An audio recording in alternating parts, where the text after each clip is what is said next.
Ya, saya bersaksi tentang sistem akademik di UGM tahun 80-an. Ya. Ya.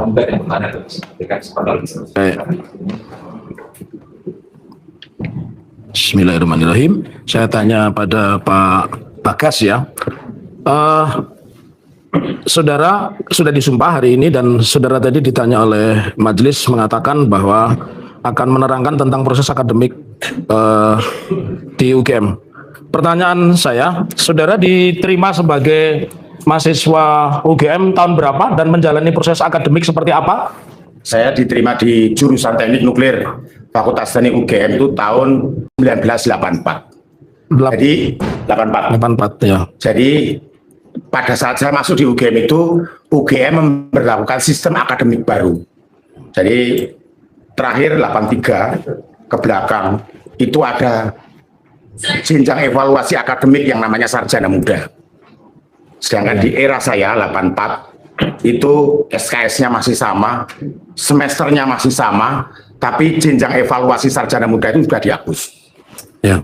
Jadi sistem lama ini berlaku terakhir tahun 83, kemudian saya 84 ini berlaku sistem akademik baru. Evaluasi jenjang sarjana muda terakhir di UGM itu tahun 1986. Jadi itu berlaku mahasiswa 83, 82, 81 dan seterusnya. Di angkatan 84 tidak ada jenjang evaluasi sarjana muda. Jenjang evaluasi sarjana muda itu 6 semester, SKS sekitar 115, 120. Bagi mahasiswa angkatan 83 di tahun 86 itu belum memenuhi SKS 120, maka mereka tidak di DO. Maka dipersilakan 83, 82, 81 dipersilakan lanjut, namun diberlakukan aturan baru, yaitu aturan yang berlaku pada angkatan 84. Satu, IP kelulusan adalah IPK. Kalau sistem lama kan ada IP sarjana muda, IP sarjana. Kalau di 84 itu dari semester awal dihitung indeks prestasinya, yang namanya indeks prestasi kumulatif, IPK. Kemudian masa studi maksimum 2 kali masa studi, yaitu kalau semesternya 9 berarti masa studi 4,5 tahun, berarti masa studi maksimum 9 tahun. Jadi pada waktu itu evaluasi sarjana muda terakhir di UGM tahun 86 bagi angkatan 83, 82 yang belum memenuhi tidak di DO. Karena UGM menganut sistem zero DO. Jadi mereka dipersilakan lanjut, tapi diberlakukan aturan baru. Ya. Jadi bagi alumni UGM yang lulus sebelum tahun 86 itu pasti punya 2 ijazah, yaitu sarjana muda dan sarjana. Kalau lulusnya sudah 86, walaupun itu angkatan 83, dia hanya punya ijazah satu, yaitu ijazah sarjana. Perlu saya jelaskan di sini, sarjana muda itu bukan program, tapi sarjana muda itu hanya jenjang evaluasi akademik. Ya. Bagian utuh dari sistem sarjana. Jadi jangan dikacau dengan D3 dan sebagainya. Oh, beda sekali. D3 itu adalah vokasi, sedangkan sarjana muda adalah keilmuan. Beda sekali. Kalau orang naik kereta ibaratnya dari Jogja ke Jakarta, turun di Cirebon, itu sarjana muda. Ya. Bukan D3, karena realnya beda. Yang satu vokasi, yang satu keilmuan. Baik, saya lanjutkan kembali pertanyaan. Apakah saudara pada saat kuliah itu juga mengisi kartu rencana studi, juga mengikuti KKN, menulis skripsi dan sebagainya? Oh ya, jadi setiap semester ngisi KRS, Ya. berapa beban studi berapa kuliah yang mau diambil di semester depan, dan Ya. di situ harus ada tanda tangan dosen pembimbing akademik. Ya. Nama dosen pembimbing akademik itu ada di KRS. Ya. Jadi itu di situ. Kemudian KKN itu ada di semester 9. KKN skripsi itu dikumpulkan di semester 9.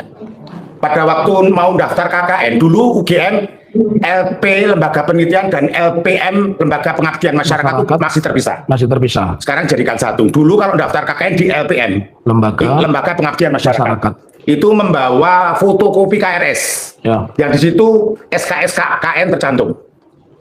KKN daftar, kemudian setelah didaftar, berapa hari kemudian keluar penempatan, dapat desa mana. Kalau kasusnya saya di desa Sidomulyo, Kecamatan Petanaan, Kabupaten Kebumen, Jawa Tengah. Saya berangkat KKN awal September, selesai KKN awal November 1988. Ya. Oke, saya lanjutkan kembali. Saudara kuliah dari tahun berapa sampai tahun berapa? Saya masuk 84, saya lulus atau wisuda 19 November 1988. Jadi saya lebih cepat dari semester yang ada ya, 9 semester. Baik, kemudian pertanyaan saya selanjutnya, apakah setiap skripsi harus ada dosen pembimbing? Itu harus. Jadi Harus, di sini ya. kayak KKN tadi, ketika mau minta surat penunjukan pembimbing dari Ya. jurusan, itu membawa fotokopi. Kalau jurusan nggak punya arsipnya ya, jurusan tahu bahwa skripsi sudah didaftarkan di RS. Ya. Kemudian mahasiswa itu mengatakan, Bu, Mbak, pembimbing saya A dan B. Nah, itu nanti jurusan membuatkan surat penunjukan skripsi. Pembimbing 1 ini, pembimbing 2 ini, tema sementara ini. Itu ada di surat penunjukan skripsi. Kemudian mahasiswa menerima 2 atau 3 tergantung jumlah pembimbingnya. Tidak pernah ada pembimbing cuma 1, tidak ada. Ya. Selalu ada pembimbing 1, 2, atau bahkan sampai 3. Itu pernah ada. Nah, itu diberikan ke pembimbingnya, surat penunjukan tadi. Nah, itu skripsi mulai dihitung di situ. Waktu skripsi. Ya, pertanyaan saya selanjutnya, apakah di semua skripsi UGM wajib ditandatangani pembimbing? Ya, itu wajib. Ya. Jadi Bagaimana kalau tidak ada tanda tangan? Sebentar, saya cerita pengalaman saya. Saya menyerahkan draft, final draft skripsi itu ketika saya masih di lokasi, sebelum saya berangkat KKN. Agustus itu saya serahkan final draft. Di situ di lembar pengesahan ada tanda tangan pembimbing 1, pembimbing 2. Pembimbing saya adalah Profesor Prayoto, pembimbing 2 saya adalah Dr. Ismuntoyo. Di situ ada tanda tangan. Artinya pembimbing itu sudah mengizinkan draft itu untuk diuji. Kemudian ditumpuk di jurusan 5 eksemplar atau berapa, terus jurusan nyarikan waktu ujian. Saya tinggal balik KKN. Kemudian sekitar pertengahan Oktober saya diberitahu kalau saya ujian 28 Oktober 1988. Nah, pas 2 hari sebelum itu saya balik Jogja.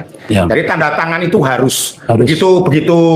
Begitu apa namanya, tanggal itu sudah ada, jurusan membuatkan surat undangan untuk ujian skripsi kepada penguji, pada pembimbing. Kemudian ketika masuk ruang sidang skripsi itu ada berita acara.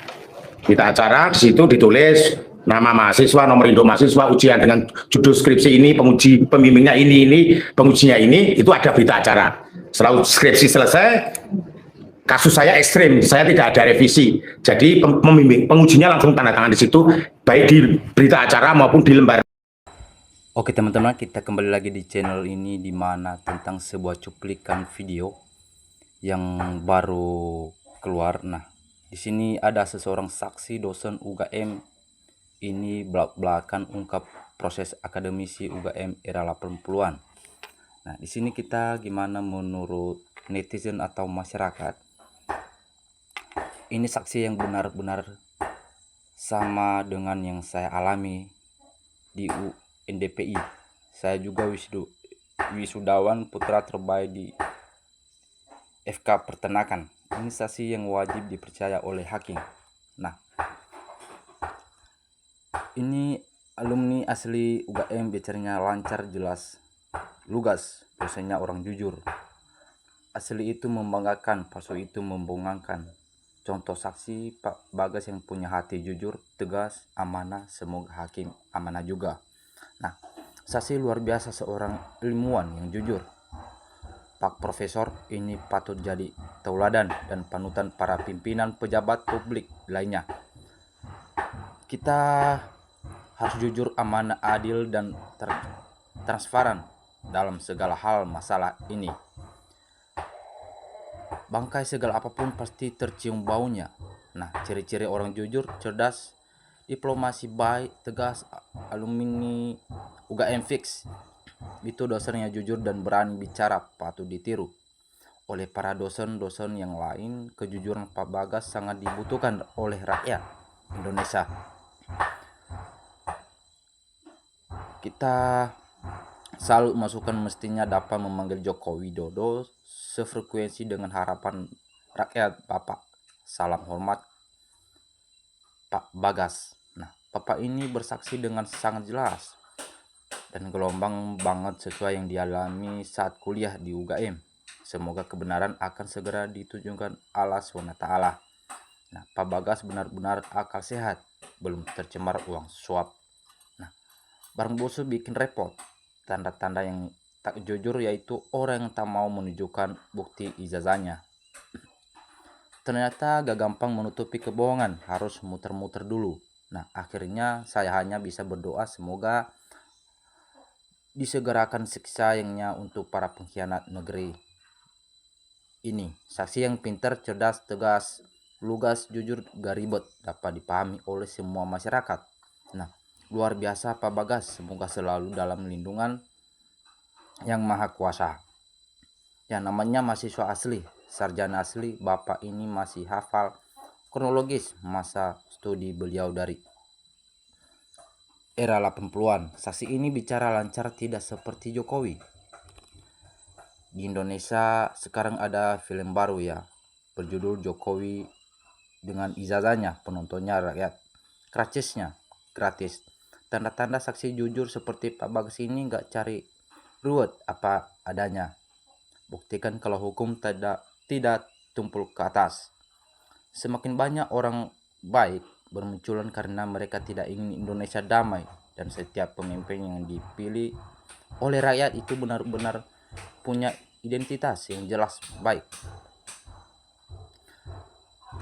Terima kasih kepada Bapak Bagas, orang yang pro kebaikan dan kebenaran. Kalau berkata jujur pasti lancar, tapi kalau karangan pasti tersendak. Yang munafik pembohong alangkah pedih. Nah, ini buktinya saksi bangga punya ijazah UGM dan bangga menunjukkannya. Kalau malu menunjukkannya sudah pasti ada yang aneh. Kebohongannya ternyata mahal juga. Kebenaran meninggikan derajat bangsa. Terima kasih untuk alumni UGM yang bicara kebenaran. Jujur saja, karena kebohongan hanya bisa ditutupi dengan kebohongan selanjutnya. Ketika mau menjadi saksi palsu karena gara-gara uang, hidup hanya sementara. Berbuatlah yang terbaik yang berguna bagi setiap orang. Tolong Pak, jujur kepada rakyat sudah cerdas. Rakyat matene kepalsuan kebusukan Mulyono. Nah, mana yang lulus November 1985 tampillah saudaraku. Berkontribusi lah untuk negaramu. Punya ijazah UGM mestinya bangga. Setiap pertanyaan dijawab dengan tegas, lugas, dan sejujurnya yang beliau pernah mengalami dalam berkuliah di UGM. Dan tak ada yang membantahnya, luar biasa. Nah, melihat kelakuan UGM malah yakin ijazah Jokowi palsu. Asli itu simple, sederhana. Palsu itu ribet. Jelimet, ngalor-ngalor ngidul, berbelit-belit, bikin mumet bagi masyarakat. Bapak ini saksi yang cerdas, ini seorang saksi yang jujur dan cerdas. Nyimak sambil memakan lalapan, sambil sedap nyimak mendengar saksi di persidangan. Kesimpulannya selalu menunjukkan ijazah UGM milik saksi. Nah, tambahan, sehat selalu Bapak Prof. Bagas. Semoga Allah melindungi dan menjaga kesehatan Bapak. Bagi keluarganya, pandainya menyimpan bangkai pada akhirnya akan tercium juga. Nah, kemudian kita hanya karena alasan harga diri mempertahankan kebohongan dan menganggap orang lain menghina dan memfitnahnya. Lantas, siapa yang bodoh dan culas? Memakai jubah kebesaran seharusnya lebih berani menegakkan kebenaran sekalipun langit akan runtuh. Nah, masih adakah hukum dan hakim sejujur atau percaya dan amanah, bukan jadi pengkhianat? Wah, ada apa ini? Mantap, tegas, lugas banget saksi.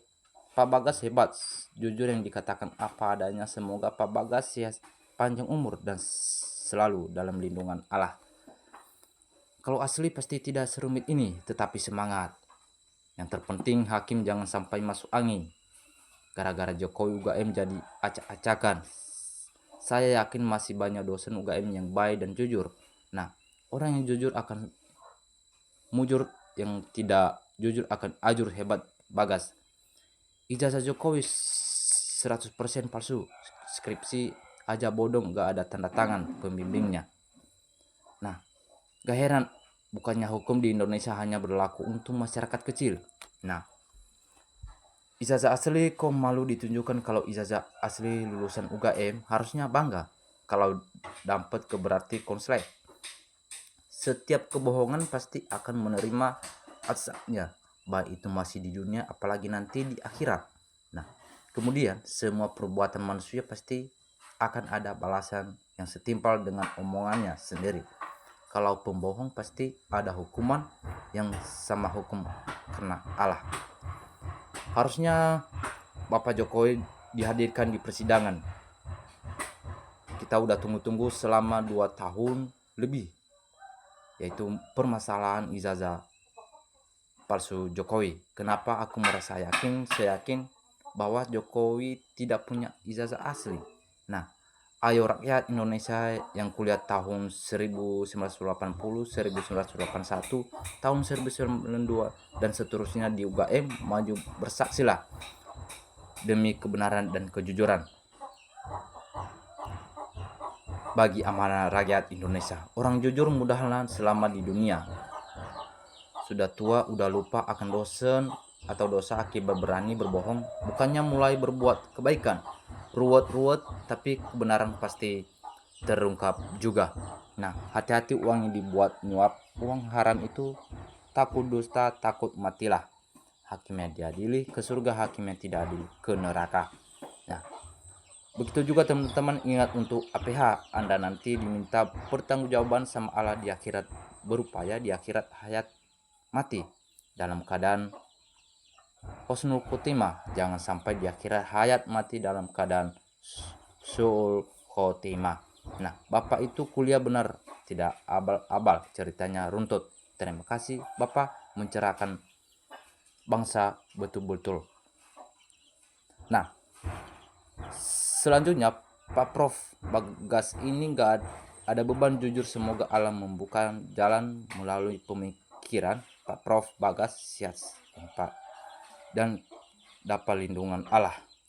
Asli UGM Bapak ini bicaranya lancar, gak muter-muter, jelas, lugas, tertib. Kebenaran pasti akan menemukan jalannya karena kejujuran fitnah yang Maha Kuasa berikan kepada hambanya. Apapun keputusan hakim, masyarakat tahu mana yang jujur. Nah, raja bohong wajib diadili, anaknya wajib dimakzulkan. Sudah makan duit negara, menipu pula apa rakyat rela. Nah, itulah penampilan orang cerdas, tidak takut kepada siapapun. Terima kasih Pak Bagas, semoga panjang umur. Nah, sampai di sini aja teman-teman sebuah cuplikan video pada hari ini. Kita tunggu berita selanjutnya. Jangan lupa kasih komentar yang bagus. Salam NKRI harga mati.